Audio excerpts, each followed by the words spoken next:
दोस्तों हमारी ये जिंदगी और हमारी ये दुनिया आज जैसी है वैसी ना होती अगर इतिहास में कुछ गलतियां ना हुई होती। जी हाँ दोस्तों, इतिहास में हुई कुछ गलतियों ने पूरे विश्व को बदल के रख दिया था। पूरा पहला विश्व युद्ध भी एक गलती से हुआ था और दूसरा विश्व युद्ध भी एक मिस्टेक से ही हुआ था और एक लापरवाही से टाइटैनिक जहाज भी डूबा था। तो दोस्तों चलिए आज जानते हैं इतिहास में हुई उन 7 सबसे बड़ी गलतियों के बारे में। मैं हूँ हितेश गिरी गोसाई, आप है द नॉलेज के साथ, और अगर आप नए हैं तो हेल्दी नॉलेज के लिए द नॉलेज को जरूर सब्सक्राइब करें। दोस्तों इतिहास की सबसे बड़ी गलतियों में से एक गलती ये भी थी जिसने टाइटैनिक को डुबा दिया। जी हाँ दोस्तों, इतिहास में टाइटैनिक का डूबना एक बहुत बड़ी त्रासदी थी, लेकिन इसको बचाया जा सकता था। दरअसल टाइटैनिक को 16 अलग अलग डिवीजन में बनाया गया था और उस वक्त इतना बड़ा जहाज इतने पार्ट्स में कभी नहीं बना था। इसलिए टाइटैनिक को बनाने वाले इस जहाज को अनसिंकेबल मानते थे। वो ये मानते थे कि ये जहाज कभी नहीं डूब सकता, जो कि उनका ओवर कॉन्फिडेंस था। दोस्तों इतना ही नहीं, जब टाइटैनिक आयरलैंड से अपनी अंतिम मंजिल न्यूयॉर्क की तरफ रवाना हुआ तब अटलांटिक ओशन में टाइटैनिक के कैप्टन को एक संदेश भी मिला था जिसमें बताया गया था कि कैप्टन, टाइटैनिक से कुछ दूर आगे हम आपसे पश्चिम में सफर कर रहे हैं और 42 डिग्री नॉर्थ लॉन्जिट्यूड और 50 डिग्री वेस्ट लैटिट्यूड के विस्तार में हमें कुछ बड़ी हिमशिलाएं दिखी है, आप सावधान रहना। लेकिन दोस्तों इस चेतावनी को हैरोल्ड ब्राइट ने अनसुना कर दिया, क्योंकि उन्हें टाइटैनिक में अपने वीवीआईपी मेहमानों को खुश रखना ज्यादा इंपॉर्टेंट लगा। और जब टाइटैनिक उस विस्तार में पहुंचा तब हिमशिलाएं इतनी नजदीक आ गई थी कि उसे मोड़ पाना असंभव था और टाइटैनिक एक बड़ी हिमशिला से टकरा गया और ये अनसिंकेबल जहाज अपने पहले ही सफर में डूब गया।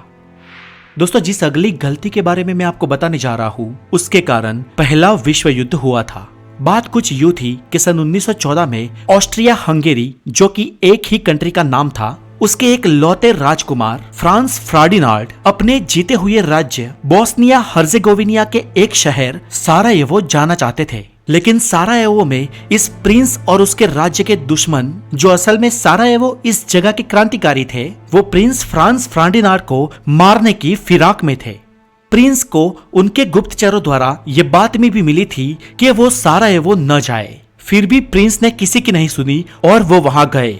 प्रिंस ने अपने गुप्तचरों की बात न मानकर तो गलती की सो की, लेकिन उनके दुश्मनों ने भी कुछ लंबी सोचे बिना 28 जून 1914 को सारायेवो में ही प्रिंस की गोली मारकर हत्या कर दी। अब दोस्तों ऑस्ट्रिया हंगेरी राज्य की ये स्थानिक बात उसी मुल्क में दब के रह भी जाती, लेकिन ये बात विश्व स्तर की इसलिए बन गई क्योंकि सारायेवो के क्रांतिकारियों को सपोर्ट करने वाला और उनके साथ इस प्रिंस को मारने वाला 19 साल का एक शख्स ग्रेवरिनो प्रिंसेप था। और ये ग्रेवरिनो प्रिंसेप सर्बिया का नागरिक था और ये सर्बिया प्रिंस के देश ऑस्ट्रिया हंगेरी का दुश्मन था। और इस घटना के बाद ऑस्ट्रिया हंगेरी ने सर्बिया को सबक सिखाने की ठान ली।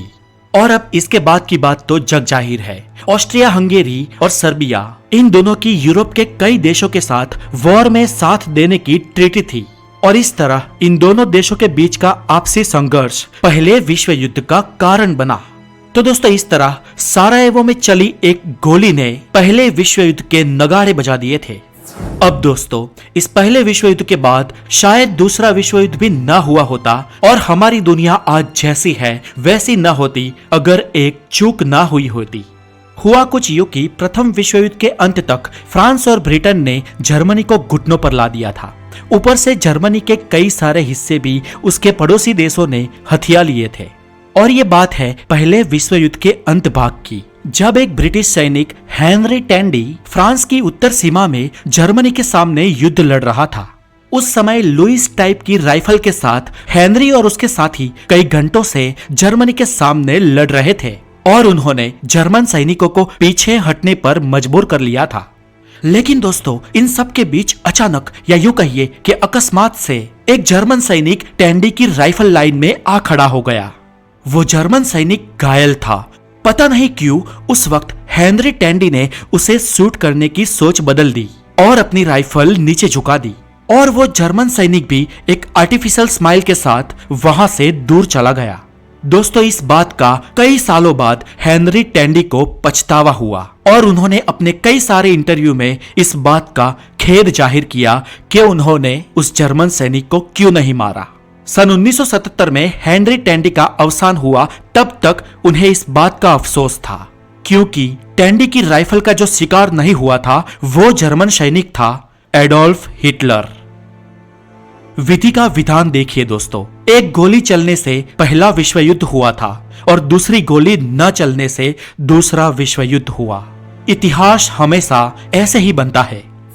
दोस्तों अगली गलती रशिया ने की थी जब उसने अपने 1.7 मिलियन स्क्वायर किलोमीटर वाले बड़े विस्तार को अमेरिका को महज $7.2 मिलियन में बेच दिया था, यानी 1 स्क्वायर किलोमीटर सिर्फ $4.25 में।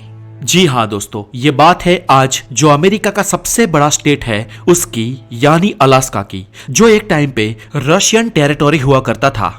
दोस्तों बात है सन 1867 की, जब रशिया अलास्का को एक निर्जन और बंजर विस्तार मानता था, और क्योंकि वहां पे एक बड़ी मिलिट्री फौज खड़ी न करनी पड़े, इसलिए इस बड़े विस्तार को रशिया ने 30 मार्च 1867 को अमेरिका को बेच दिया था।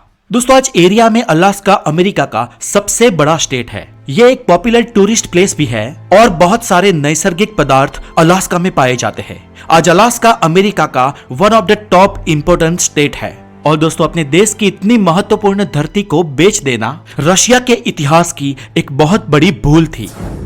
दोस्तों अगली गलती है जापान के स्टॉक मार्केट की, जब सिर्फ एक जापानी येन में 6,10,000 शेयर बिक गए थे।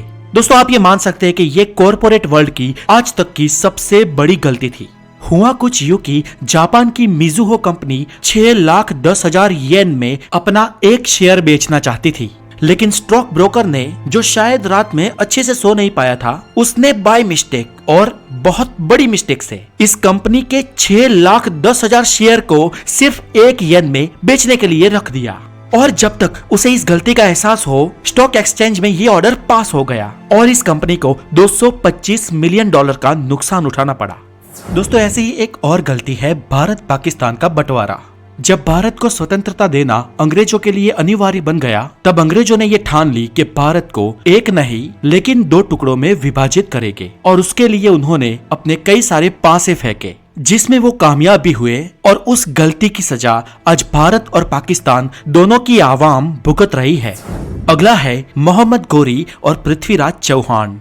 दोस्तों भारतीय बहुत ही दयालु होते हैं और पृथ्वीराज चौहान इसकी बेहतरीन मिसाल है, जिन्होंने तराइन के पहले ही युद्ध में मोहम्मद गोरी को बुरी तरह से पराजित कर दिया था, और अगर वो चाहते तो उसका सर धड़ से अलग कर सकते थे, लेकिन गोरी युद्ध हार चुका था और शरणार्थी बन गया था। और राजपूतों की परंपरा के चलते किसी निहत्थे पर वार न करना उस समय के सिद्धांत माने जाते थे, और इसीलिए पृथ्वीराज चौहान ने गोरी को जाने दिया। तो दोस्तों आज के लिए इतना ही। ये वीडियो आपको कैसा लगा हमें कमेंट करके जरूर बताएं, और अगर आप नए हैं तो हेल्दी नॉलेज के लिए द नॉलेज को जरूर सब्सक्राइब करना। बहुत सारा ध्यान रखें। Have a good day, take care.